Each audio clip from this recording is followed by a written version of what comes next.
Hello student, easy to learn में मैं आपका स्वागत करता हूं। आज की इस वीडियो में हम डिस्कस करने जा रहे हैं plus two accountancy volume number 2 accounting for companies. तो स्टूडेंट, इस तरह का न्यूमेरिकल जो है वो एचपी बोर्ड के एग्जाम में अक्सर पूछ लिया जाता है और प्रीवियस ईयर के पेपर्स में पहले आया हुआ है। तो ध्यान से इस न्यूमेरिकल को समझना। तो चलिए इसको सबसे पहले क्वेश्चन रीड कर लेते हैं। Generalise the following transaction. दो केस दिए गए हैं। फर्स्ट केस है when debentures issued at RS 95 and redemption या redeemable at RS 100। First case. Second case है when debenture issued at RS 100 and redeemable at RS 105। तो सबसे पहले चलिए इसको करने के लिए हम क्या करेंगे, सोल्यूशन में केस नंबर फर्स्ट को जब सॉल्व करेंगे हम तो इशूड एट डिस्काउंट सबसे ऊपर लिखेंगे, जनरल एंट्री के लिए कॉलम बना देंगे जिस तरह मैंने पहले प्रिपेयर किए हुए हैं ताकि समय की बचत की जा सके। और इशू एट डिस्काउंट के लिए ऊपर के कॉलम बनाए हुए हैं। और तो इस क्वेश्चन को सॉल्व करने के लिए सबसे पहले समझ लेते हैं कि पार, एट डिस्काउंट और एट प्रीमियम क्या होता है। जब कंपनी इशूड करती है डिबेंचर्स को किसके ऊपर, एट पार पर, इशूड एट पार को बोला जाएगा 100। एट डिस्काउंट को बोला जाएगा, अगर डिफरेंस 5 रुपए का है तो डिस्काउंट कितना होगा, डिस्काउंट इशूड एट डिस्काउंट किसको बोला जाएगा, 95 को। और प्रीमियम के ऊपर कितना अमाउंट आएगा, एट PREMIUM, प्रीमियम के ऊपर अमाउंट आएगा 105। तो तीन केस हो गए। जो पहला केस है हमारा क्या है कि कंपनी ने जारी तो किया गया 95 के ऊपर, इशू किया गया 95 के ऊपर, लेकिन इसका भुगतान करेगी रिडेम्पशन या रेडीमेबल को बोला जाता है भुगतान। जो कंपनी इसका भुगतान करेगी तो 100 रुपए के ऊपर करेगी। तो डिफरेंस कितना आएगा दोनों का, इशूड कितने के ऊपर हुए, फर्स्ट केस में इशूड एट डिस्काउंट का केस है, डिस्काउंट पर इशू किए गए और अमाउंट कितना आएगा 95। अब इसकी पेमेंट या रिडेम्पशन कितने के ऊपर की, रिडेम्पशन कितने के ऊपर की, इनकी पार के ऊपर है। डिस्काउंट के ऊपर इशू किए गए और रिडेम्पशन किए गए पार के ऊपर, और पार का मतलब होता है 100। इसका मतलब क्या है, कंपनी को लॉस कितना का हो गया, इतना कंपनी के पास अमाउंट रिसीव हुआ था। जब कंपनी ने पेमेंट की तो 100 पेज की। इसका मतलब कंपनी को लॉस कितने का हुआ, RS 5 के बराबर है। तो इसके लिए हम जनरल एंट्री प्रिपेयर करेंगे। सबसे पहले क्या करेंगे, हम अमाउंट रिसीव करने की एंट्री होगी और अमाउंट रिसीव करने की एंट्री करने के लिए हम फर्स्ट एंट्री यहाँ पर लिखेंगे, bank account debit, bank account debit to debenture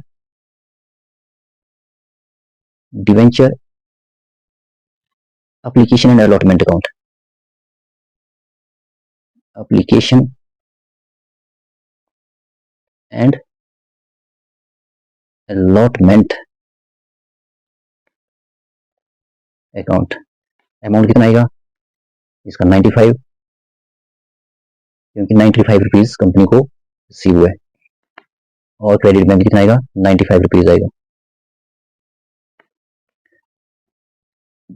अब इसकी narration, wing application money received, इस तरह इसको लिखा जाएगा। इसके बाद इसको क्लोज कर देते हैं।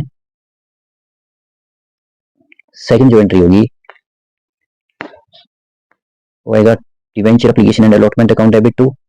अब debenture application and allotment account है, इसको ट्रांसफर किया जाएगा डिवेंचर अकाउंट में। दूसरी एंट्री होगी debenture application and allotment account debit, और क्योंकि इसकी लॉस हुआ कंपनी को तो लॉस एडजस्ट डेबिट में होगा, इसकी एंट्री होगी डिवेंचर, ये discount on issue of debenture account और to debenture account.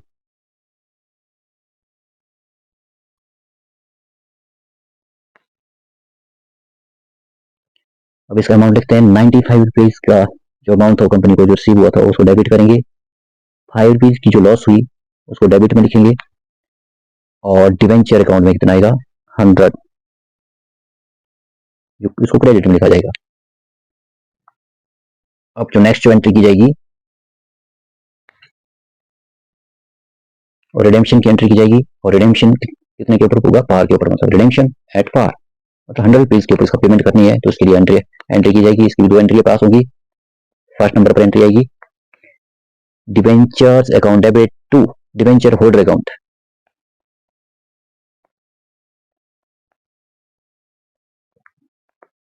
Account debit to debenture holder account.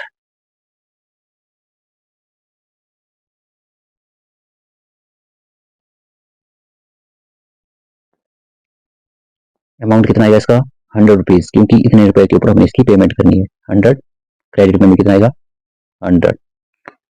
Narration इसके लिखेंगे बीइंग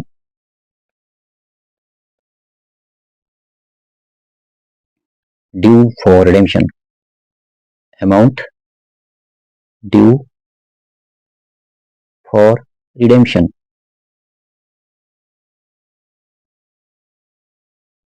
इसको क्लोज कर देते हैं। अब जो सेकेंड एंट्री इसकी होगी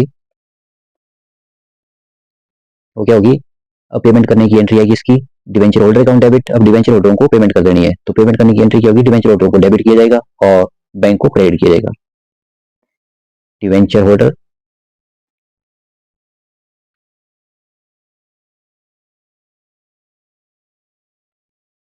account debit to bank account. Narration क्या होगी बैंक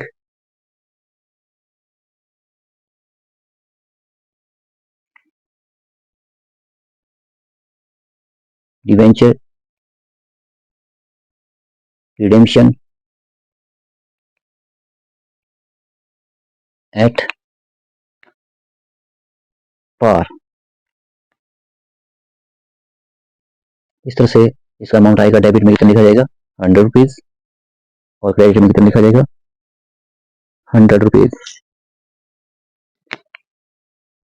अब स्टूडेंट जो नेक्स्ट केस है वो है केस नंबर सेकंड, और इसमें क्या है when debentures issued at 100 and redeemable at 105।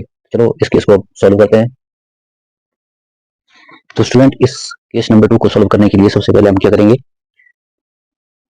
दो कॉलम ड्रॉ कर लेंगे केस नंबर 2 के लिए। इशू डेट पार, जनरल एंट्री के लिए सबसे पहले डेट का, पर्टिकुलर का, जनरल फोलियो, डेबिट और क्रेडिट, 1 2 3 4 एंड 5 कॉलम ड्रॉ करेंगे सबसे पहले। उसके बाद रिडेम्पशन के लिए भी हम इस तरह का कॉलम तैयार करेंगे।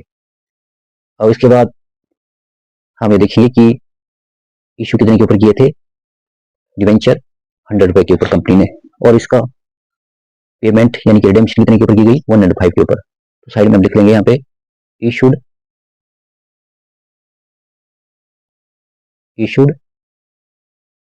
Eight 100 is equal to 100। तो एक कौन सी कंडीशन होगी, ये पार की होगी, और जिसका पेमेंट की गई यानी कि रिडेम्पशन किया गया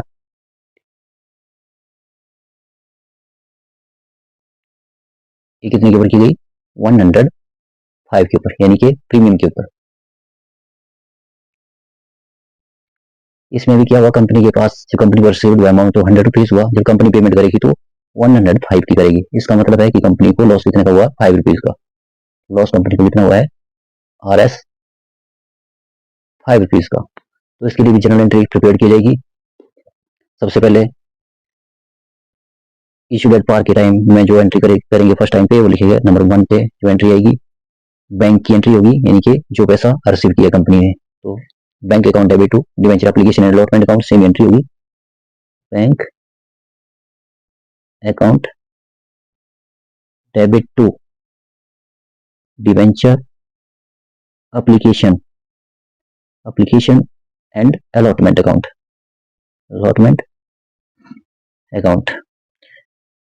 एंट्री क्या कीजिएगी, जितना अमाउंट हमें 100 रुपीज के हिसाब से रिसीव हुआ है। तो यहाँ पे डेबिट में अमाउंट आएगा 100 रुपीज और क्रेडिट में भी कितना अमाउंट आएगा 100 रुपीज। नरेशन के लिखेंगे being application and allotment money received. अब इसको क्लोज कर देंगे। अब जो सेकंड एंट्री पास की जाएगी वो किसी की एंट्री पास की जाएगी, debenture application and allotment money को ट्रांसफर करने की, किसमें, डिवेंचर में। तो डेबिट क्या किया जाएगा, debenture application and allotment account debit. उसके बाद क्या की जाएगी, कौन सी एंट्री होगी, यहाँ पे थोड़ा सा स्पेस खाली छोड़ना है, टू में एंट्री क्या की जाएगी, to debenture account, debentures account, क्योंकि पेमेंट जो प्रीमियम के ऊपर की गई है और प्रीमियम की एंट्री भी आएगी नीचे क्रेडिट में, टू प्रीमियम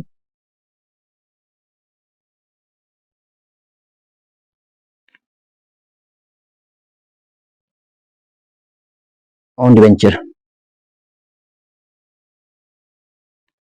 अमाउंट कितना आएगा, अब देखेंगे कि debenture application and allotment account में कितना अमाउंट आएगा, 100 रुपीज, जितना पैसा प्राप्त हुआ। ठीक है, इसके बाद डिवेंचर की क्रेडिट में कितना आएगा, टू डिवेंचर में क्रेडिट साइड में कितना अमाउंट आएगा, 100 रुपीज, यहाँ भी आएगा। अब क्योंकि ये प्रीमियम के ऊपर पेमेंट की गई है तो यहाँ पे कितना आएगा, क्रेडिट साइड में अमाउंट, प्रीमियम का अमाउंट आएगा 5 रुपीज। अब क्योंकि क्रेडिट साइड का टोटल कितना हो गया 100 और 5 105, तो 105 डेबिट में भी आना चाहिए। डेबिट में एक अमाउंट तो आ गया आपका 100 और दूसरा क्या लॉस का अमाउंट आएगा, जो लॉस ऊपर दी गई है इसको एडजस्ट करना है, यहाँ पे loss on issue of debenture,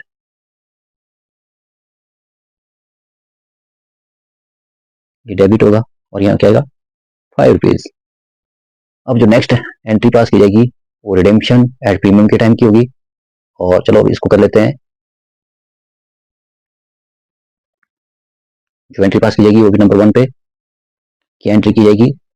सबसे पहले ड्यू की एंट्री की जाएगी, जो अमाउंट ड्यू होगा डिवेंचर होल्डर को, debenture account debit to debenture holder account,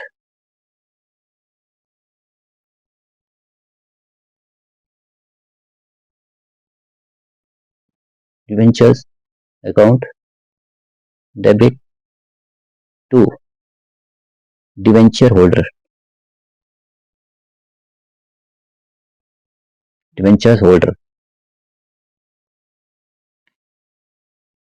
account.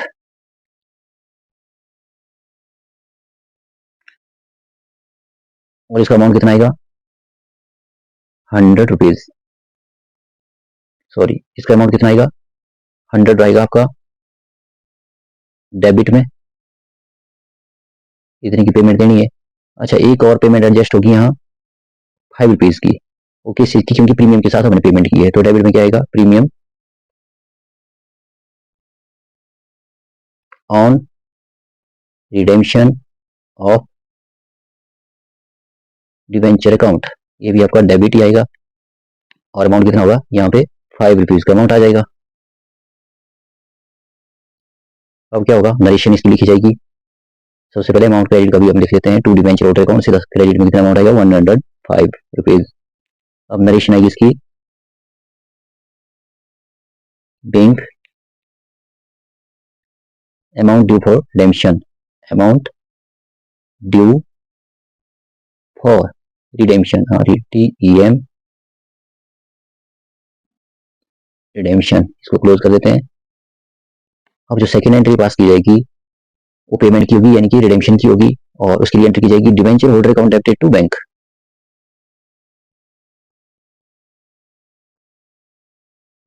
Debenture holder account debited to bank account. Amount कितना आएगा? 105 क्रेडिट में आएगा। और नरेशन क्या आएगी? बैंक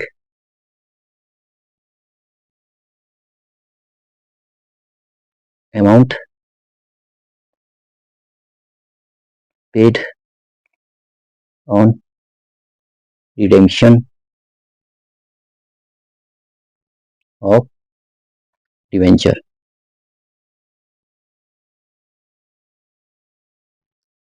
तो इस तरह से स्टूडेंट हमने जो है जो सेकंड केस को सॉल्व कर लिया है, और उम्मीद करता हूं कि आपको दोनों केस अच्छी तरह से समझ में आ गए होंगे। आप अपनी क्वेरी के लिए कमेंट भी कर सकते हैं। स्टूडेंट तो केस नंबर फर्स्ट और सेकंड की जब हम एंट्री की थी, तो एंट्री नंबर 2 की नरेशन हमारे से छूट हुई थी, तो इसकी क्या नरेशन होगी इसको लिख लेते हैं। Bank debenture application and allotment money transfer to debenture account. Debenture application and allotment money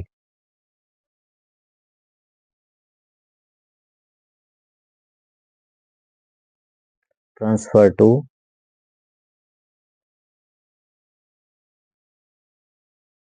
debentures account.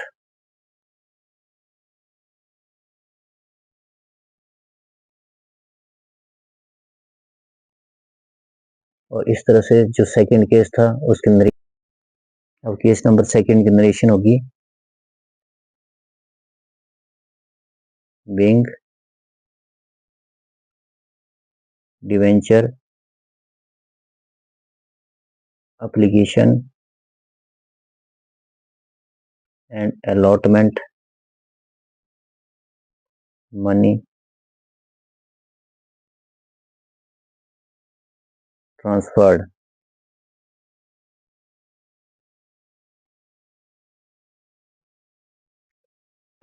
To debenture account.